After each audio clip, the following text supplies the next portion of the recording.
Hey guys, Back P here, and today I've been working quite a bit on some redstone lately. I got kind of bored of doing the whole, let's play thing, and I wanted to go back to what I originally did, which was redstone.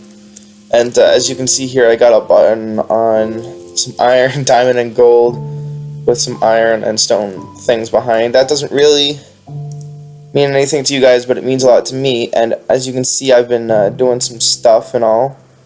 I'll show you guys these things first.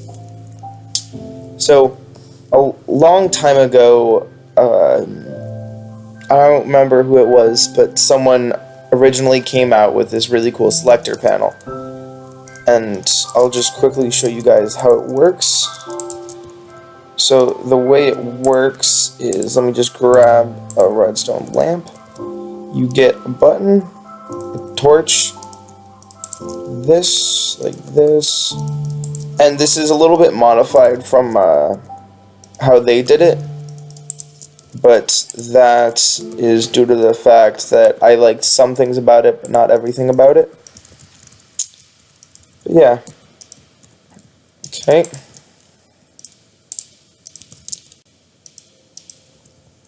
And then almost there. Okay. So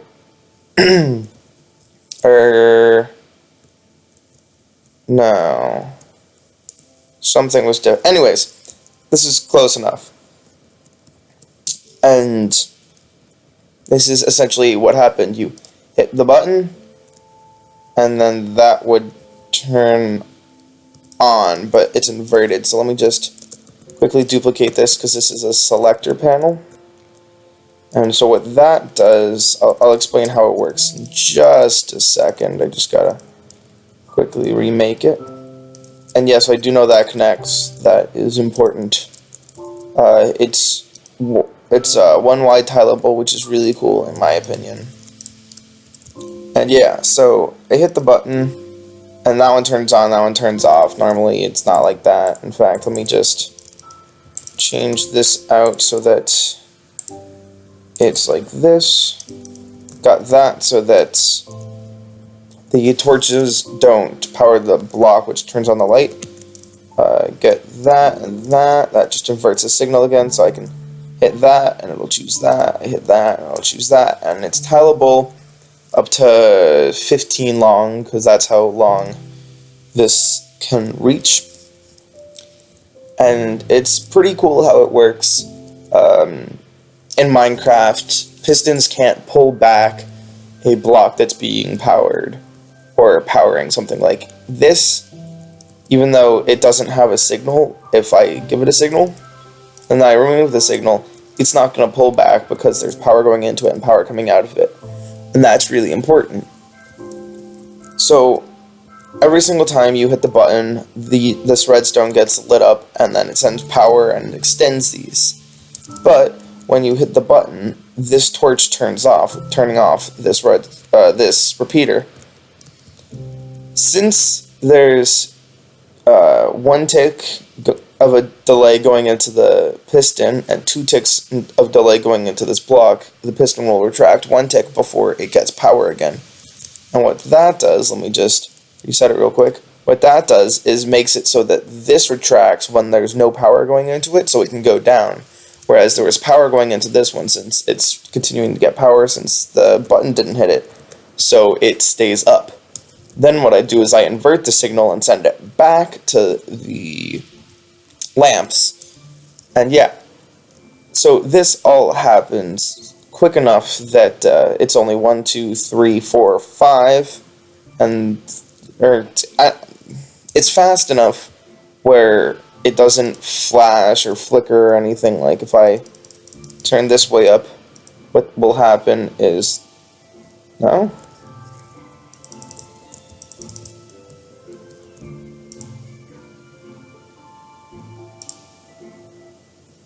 Yeah, see how it turned off and then turned back on again? I think it only works when you go the other way. Let's see how it's on, and then off, and then on. When these are all like that, it's fast enough that you don't see that. So I basically have a very similar thing over here. In fact, I think it's the same exact as down there because I had to change it so that it would be inverted, and then I changed it a little bit for over here and up there, but I'll get into that in a little bit. So that's pretty cool. You can select this one, that one's selected, change your mind, this one's selected, that one turns off. One will always be selected so long as you have something selected, and you'll never have more than one selected, which is also very cool. And then this, it just sends a signal down the line, so it clears it, and then I got the timing set up so that all of them turn off at the same time. You can see this most clearly when I have them right next to each other. They both turn off. Okay. So I wanted a toggleable one so that when you hit the button, it'll be on, and then if you hit it again, it'll turn off. And that's pretty easy to do. You can do that using a pretty standard, just T flip-flop like this. Then usually what I do is I put a redstone torch on the other side just because it makes it faster. So, switches, but it's hard to do this tileable since this redstone would interfere with each other. So, I ended up doing something like this, and I will build it down here again so that you guys can see it a little easier. So what I have is I got the button with the redstone lamp and then the iron. So I need to pull the signal out of the back of this, and what I'm gonna do is I'm gonna send this into a mono pulse, which basically, you guys should understand this, but when this gets power, it'll go up, so the block will then be there, and this will be extended, so power will no longer be going through. And the reason why it extends like that is because when this gets powered, it'll bud power that, and it'll stop the power. So that'll be a 1/4 of a redstone tick pulse. So it'll be super fast. And what I do, because of that whole scenario with over here with the blocks not being able to pull back down when it's being powered, I can't get power out of them by doing this. I use a cauldron. And what the cauldron allows me to do is get a signal out of it using a comparator. And what that does is it allows me to do this. So let me just build out a little walkway. Gotta hook up power. And yeah, I just remembered now what the change was over there so that it all lined up. Get rid of all of this. I added this, and then I just extended it by 1 so that it lined up with this so that it looked a little better. And it made it a little easier on myself. Now let's get this back and let's drop this down. And there. Now they're the same size, they have a similar looking top, and it makes it look a little better when you stack these next to these, which is what my next topic's going to be about. But yeah. So what happens is it sends this, I don't know if it's it sends a 1-tick pulse. Pistons take 1.5 ticks to extend and 0 ticks to pull back. And what happens is since it takes 1.5 ticks to extend, it's only 2/3 of the way extended when it loses its signal, and it immediately pulls back. But this block doesn't know that it's pulled back yet because it's still traveling forward. So it'll actually drop it. So then this power will turn off, this will turn on, and it'll say that we now have power. Now the cool thing is as it starts extending, once it gets halfway, this block will know that it's now connected to this. So when it gets pulled back 2/3 of its full extension, it'll get dropped back down. And that's a pretty simple concept and everything. And yeah, and then since there's no redstone, it's only repeaters and comparators and redstone torches, this is completely tileable. So I can show this by doing this a second time. And I'm doing this just so that you guys can see the whole tileability and everything of it. Plus, it makes it a little easier later on with the whole next problem that I ran into, which I will talk about in a second. Okay. Almost done. That's something I need to keep. Okay. Got all of those. Does it work? It's on. It's off. Okay.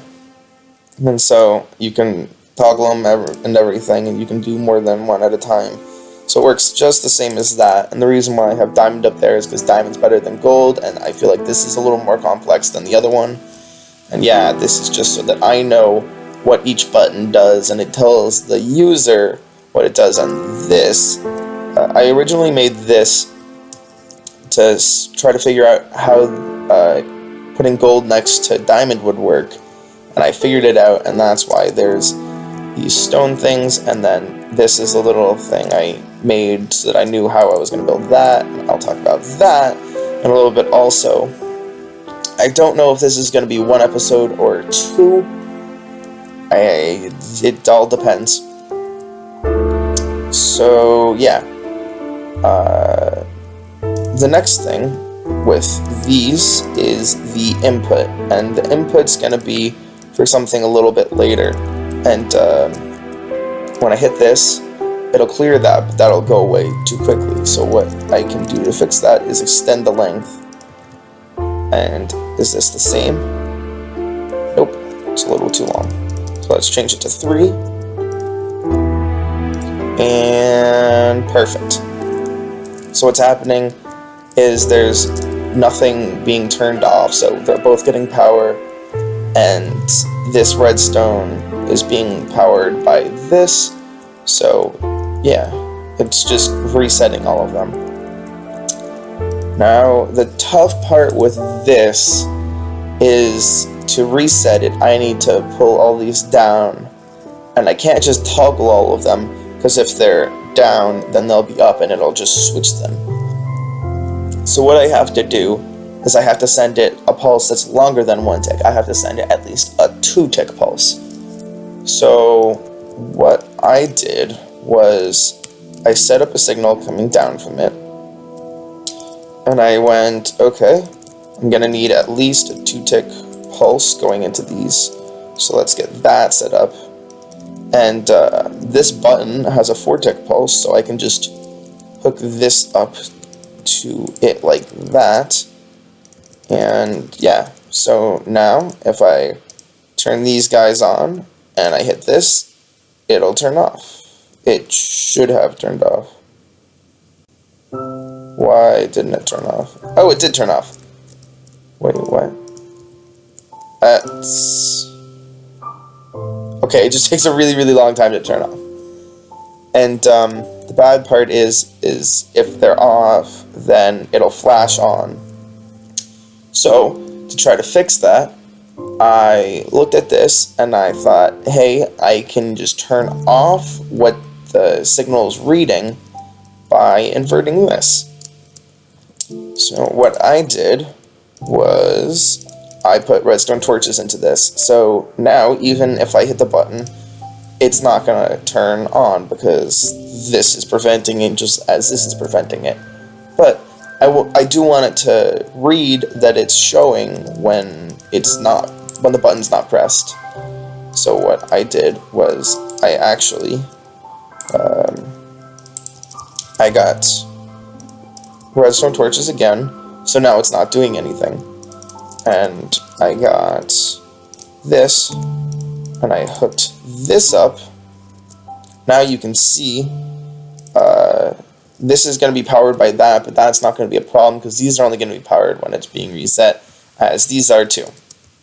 And it's nice and flat and everything. So I just gotta run this signal on over to this, and let's see if I can do it properly. Yep. So I can run this signal, but that connects, so I can do this and add a repeater so that nothing connects. And yeah, so now if I have something toggled and I hit this button, so it still turns on for a sec. And what's happening there is this is slightly too fast since there's 2 ticks of delay. And I actually don't need that. And I don't need that because I can steal the power coming out of this. I'm just going to drop this down because I like having it go up 1. For that, why, I don't know. Okay, so now let's see if that works. Hit the button, does it turn on? No, it does not. And hit this button, and it turns off. Now what's happening? Okay, so the power is running back. So I can prevent that from happening by doing that. What this does is it allows... No, it does not. Let's see. I can have it like this.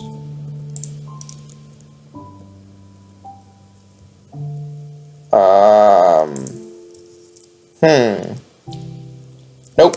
I do need it to have to be like that. Okay. So the reason I have it like that is so that the power won't come back and loop. So when I hit that, will that turn on? It will not.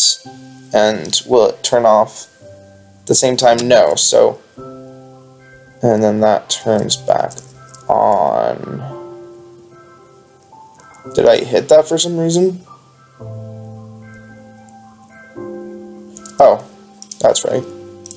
So now I got power and turns off, but that turns off too quickly. So let's try like that.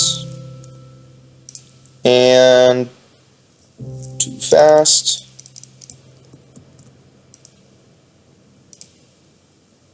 Perfect, turns off at the same time. So that was the problem I ran into with this one.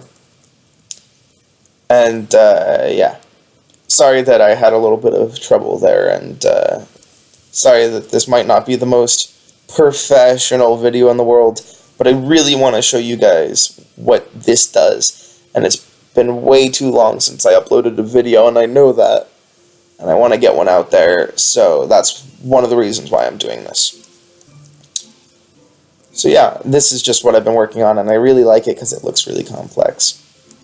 So the next problem I ran into was when trying to put them next to each other. Now with this, I can either have this one on or off. I get to pick one of these, and depending on which one I pick, it'll work just the same. Since it's all in the same section, the golds next to each other works as these golds do. And then I got the diamonds. I input it, they all turn off at the same time. What I had to do here is I had to run power underneath this gold so that this diamond could get the power. And I had to put slabs here so that power didn't run down. So the thing with slabs is power won't run down, it'll only run up. So how does this get power? It can't get power from here to there, even though it appears as though it's connected. What has to happen is the power has to go from here to there, down to that block, and then here in. So that's how that works.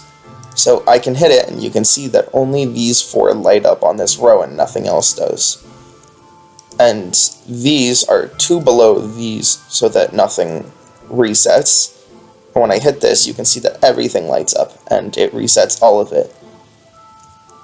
And yeah, so then the next problem was getting this signal to come out, and what I wanted to do was hook up one of these. Now, I'm not very good at these, so this was my first attempt. It did not work. My next attempt, but that was unnecessarily huge. As you can see, I got 2 in the same place, spaces, I got 3, and yeah. So what this does is if I get a signal, let's say 1, see how this is off, and more importantly, this torch is off. I input it, and it now inputs a 1. And now for the next data, I want to input a 2. So I input it. Now what happens is the first data gets inputted as a 2, and the next one becomes a 1. So the signal gets sent down, and if I want to input a 3, I write 3, and I input it. And it shifts everything down.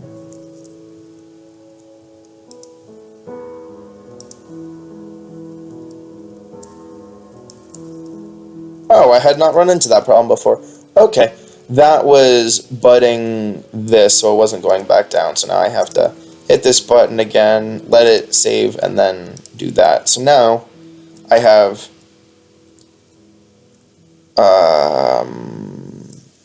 okay, that didn't work, but whatever. It does work. It's just a glitch because of the whole butting thing and everything. So what it does is it shifts all the information down a row. And what this is going to be doing is this is going to be a buffer for my input for a computer I'm going to build that prevents users from inputting data too quickly. So what my computer is going to do is every single time it tries to compute something, it's going to try to see if the user's inputted anything. And what it's going to do is it's going to check this one, nothing's inputted, then this one, and it sees that something's inputted. So it's going to output that, and then it's going to clear this. And then when it clears it, it's going to, next time it's going to check for this one, then this one, and then this one sees that there's something there, output it, then clear that, and it's just going to, that's why it's being shifted. So this was the first one that we inputted, this is the first one we want to enter the computer. This is going to be the first one that's going to enter the computer, so it's going to have to check from this way. And the way I'm going to do that is by doing something like this. So what I'm going to need is I'm going to need a sign, like if I've inputted this one, this was the second one I inputted, and then I inputted the first one. So this is the first one I want to enter the computer. And yeah, so I'm going to have this little switch right here. When I flick it, the computer's saying, I want information. I want to see if the user's inputted anything.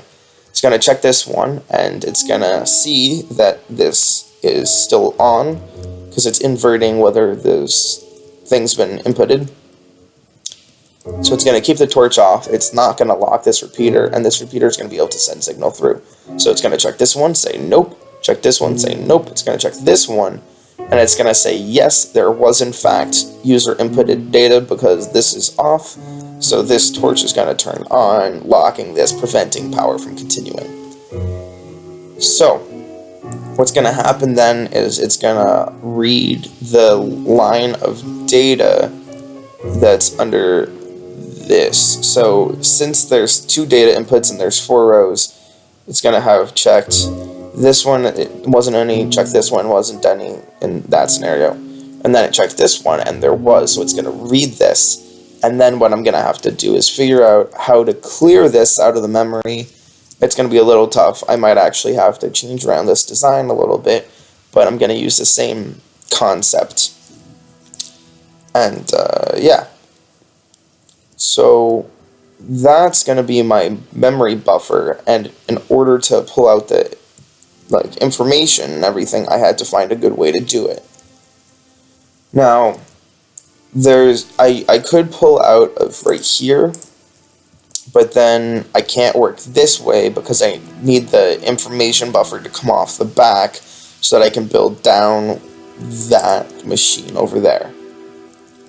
So the best way for me to pull information off of over here, in my opinion, is use torches, right? So I toggle that, and then torch turns off. Toggle that, torch turns off. So it's just inverting the signal, and I hit this, and they turn back on, and they turn back on. So what I ended up doing was I went and I did this. I put pistons on this that were out, and I didn't want it to be constantly reading. I only wanted it to input the data into that machine when I inputted the data, because it might change, and I didn't want anything to become complicated from that. So I put a torch on top of my input, which does also... oh, no, it doesn't. So what I did was I added... where is it? I added this thing. Basically what it does is it takes the power up here and around and then gives it a 1-tick delay.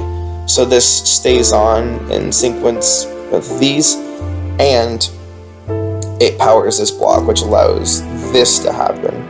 And what this does is it's going to keep these out, so I hit this, it's going to toggle, this torch is going to turn off, but this piston's going to stay out since it's still being powered by that, and it's not going to retract until I hit that, in which case it retracts, gets inverted, and the signal's outputted. The reason I did the signal in this kind of weird way is because I didn't want it to hook up to anything that's next to the diamond or the gold. So certain blocks are powered, like if I had this block dropped one, when I hit this would turn on for a second, and it might output a signal because of the fact that this is getting a 1-tick pulse from this block underneath this. So this is just working around so that I don't hit anything, and I can later on pull the signal out of anything in there. So I got the redstone there. My next step was to add the cauldrons like I did for the toggle thing, so that I can pull them back even though it's powering. So it's pretty simple. It's not too huge, it's pretty big, and it's pretty non-resource friendly, but it's really good for a computer, and I was kind of trying to figure out a pretty good style selector panel so that it could be a standardized thing for redstone computers in the future. But I don't know if we're going to end up doing that. I'll probably have to perfect this design quite a bit more before doing that, but there's not too many airspaces. There's an airspace here and here, and here and here, and here and here, and that's just about it. Even though there is an airspace here, it's used up for when this extends, so you can't put anything there, and same goes for this one. Otherwise, it's just about as compact as this physically can be, using this motive of toggling and everything. So now I got the signal coming out the back.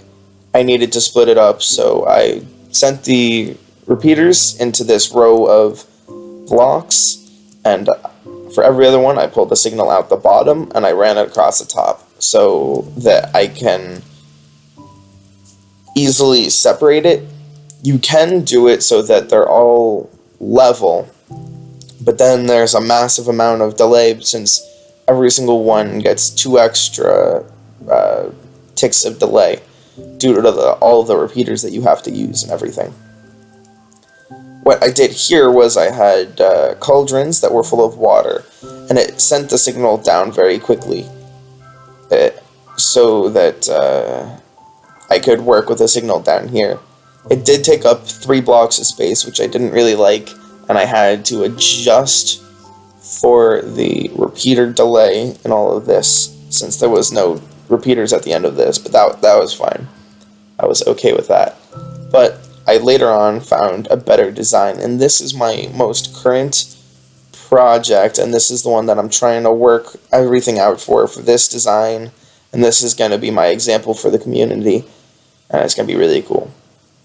So you can pick one or the other for this one, and then you can pick one of these 4 independently of this over here.